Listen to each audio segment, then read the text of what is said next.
पांडवों की वन यात्रा के बाद कौरवों की स्थिति। वैशंपायन जी कहते हैं, जन्मेजय, राजा धृतराष्ट्र अपने पुत्रों का अन्याय सोचते-सोचते उद्विग्न हो गए। एक क्षण के लिए भी उन्हें शांति नहीं मिलती थी। किसी प्रकार चैन न मिलने पर उन्होंने विदुर के पास दूत भेजकर उन्हें बुलवाया। विदुर के आने पर उन्होंने पूछा, विदुर, कुंती नंदन धर्मराज युधिष्ठिर, भीमसेन, अर्जुन, नकुल, सहदेव, पुरोहित धौम्य और यशस्विनी द्रौपदी, ये सब किस प्रकार वन में जा रहे हैं? इस समय उनकी कैसी चेष्टा है?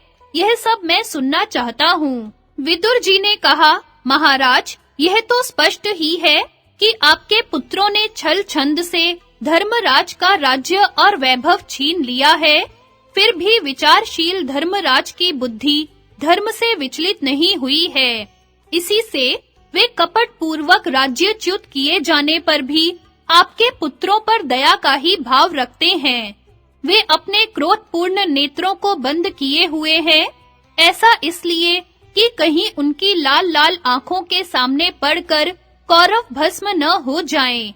इसी से धर्मराज युधिष्ठिर ने अपना मुंह वस्त्र से ढककर रास्ते में चल रहे हैं।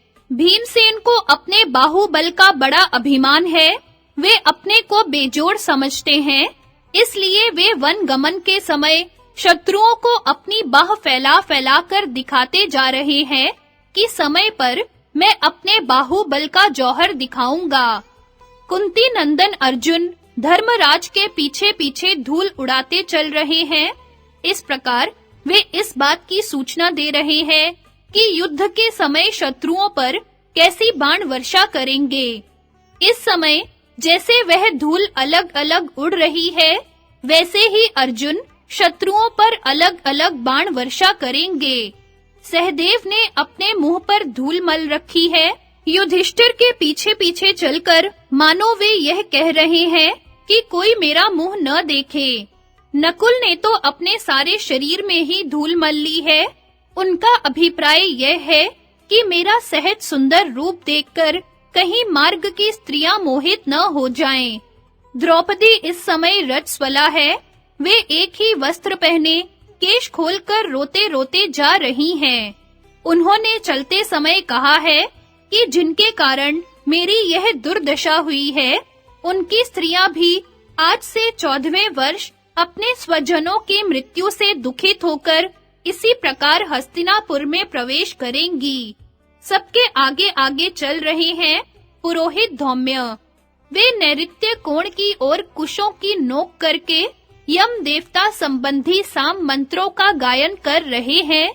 उनका अभिप्राय यह है कि रणभूमि में कौरवों के मारे जाने पर उनके गुरु पुरोहित भी इसी प्रकार के मंत्रों का गान करेंगे। पांडवों की वन यात्रा से विकल होकर सभी नागरिक विलाप करते हुए कह रहे हैं कि हाय हाय, हमारे प्यारे सम्राट इस प्रकार वन में जा रहे हैं। कुरुकुल के बड़े बूढ़ों की इस मूर्खता को धिक्कार है। वे लोभवश धर्मात्मा पांडवों को देश से निकाल रहे हैं। हम तो इनके बिना अनाथ हो गए।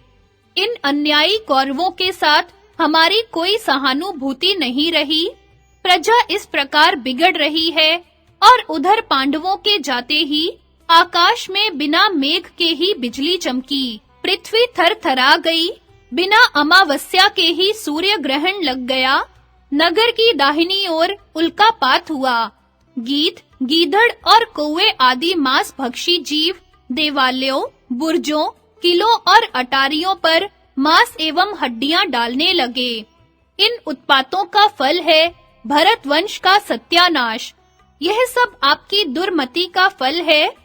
जिस समय विदुर जी धृतराष्ट्र से इस प्रकार कह रहे थे, उसी समय देवऋषि नारद बहुत से ऋषियों के साथ यकायक वहां आ पहुंचे और यह भयानक बात कहकर चलते बने कि दुर्योधन के अपराध के फल स्वरूप आज से 14वें वर्ष भीमसेन और अर्जुन के हाथों कुरु वंश का विनाश हो जाएगा। अब दुर्योधन, कर्ण और शकुनी ने द्रोणाचार्य को ही अपना प्रधान आश्रय समझकर पांडवों का सारा राज्य उन्हें सौंप दिया।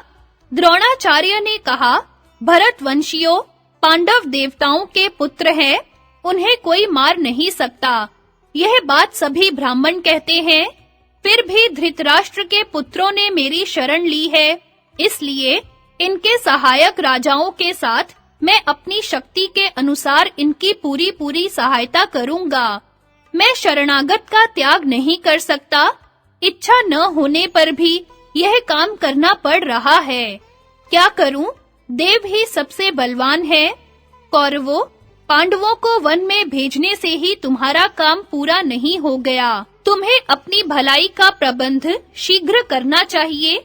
तुम्हारा राज्य स्थायी नहीं है। यह 4 दिन की चांदनी है, 2 घड़ी का खिलवाड़ है। इससे फूलो मत, बड़े-बड़े यज्ञ करो। ब्राह्मणों को दान दो, जो कुछ बने सुख भोग लो। 14वें वर्ष तुम्हें बड़े कष्ट में पड़ना होगा। द्रोणाचार्य की बात सुनकर धृतराष्ट्र ने कहा, विदुर, गुरु जी का कहना ठीक है, तुम पांडवों को लौटा लाओ। यदि वे लौटकर न आवें, तो उनको शस्त्र, रथ और सेवक साथ में दे दो। ऐसा प्रबंध कर दो जिससे मेरे पुत्र पांडव वन में सुख से रहें। यह कहकर वे एकांत में चले गए और चिंता करने लगे।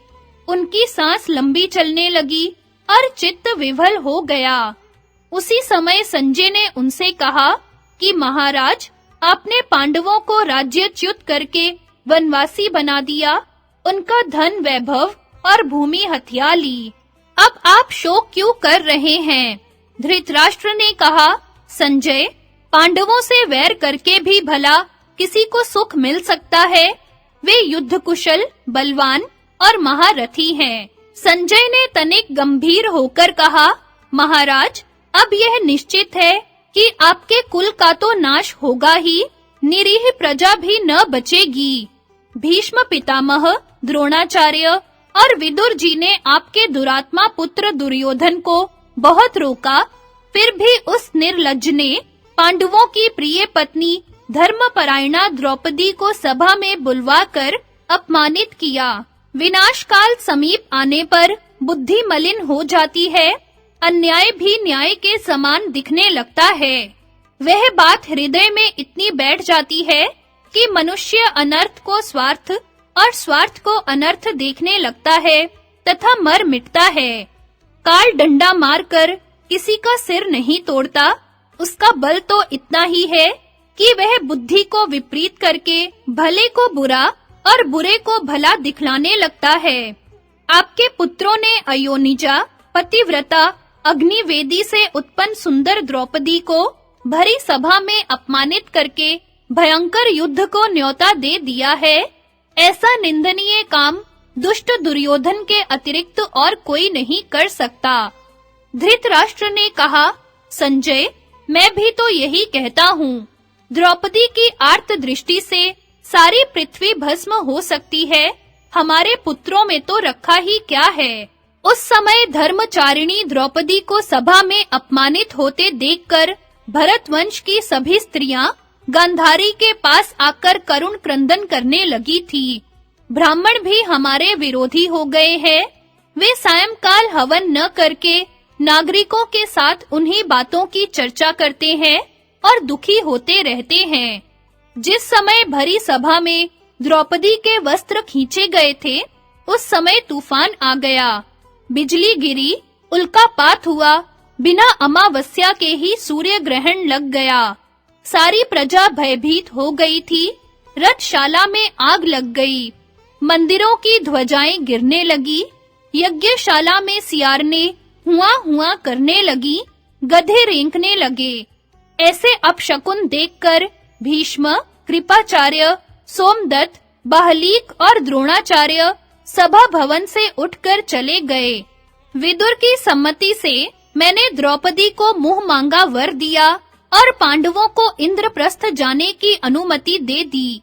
उसी समय विदुर ने मुझसे कहा था कि द्रौपदी को अपमानित करने के फलस्वरूप भरतवंश का नाश होगा।